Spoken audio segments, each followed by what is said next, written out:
ஒரு காலத்தில் ஒரு தாத்தா இருந்தார். அவருக்கு ஒரு வித்தியாசமான வரம் கிடைத்தது. அவர் எதை தொட்டாலும் அது கேக்காக மாறிவிடும். ஒரு நாள் காலையில் அவர் தேநீர் கோப்பையை தொட்டார். அது சாக்லேட் கேக்காக மாறியது. தலையணையை தொட்டார்.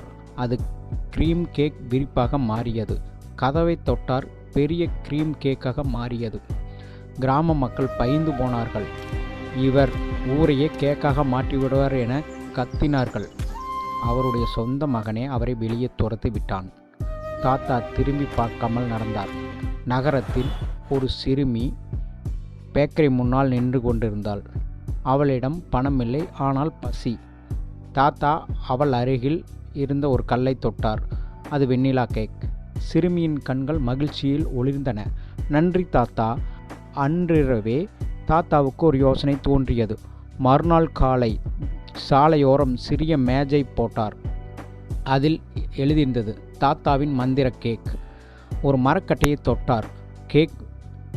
ஒரு காலிப்பெட்டியை தொட்டார். கேக். ஒரு பழைய ரொட்டி துண்டை தொட்டார். கேக். மக்கள் கூடத் தொடங்கினார்கள். கேக்கும் ருசியாக இருந்தன. ஒரே மாதத்தில் தாத்தா நகரத்திலேயே மிகப்பெரிய பேக்கரி ஆரம்பித்தார். தொலைக்காட்சி நிருபர்கள் வந்தார்கள். எல்லாரும் அவரை நேசித்தார்கள். அப்போது அவரை துரத்திய அதே கிராம மக்கள் வந்தார்கள். அவருடைய மகனும் வந்தான்.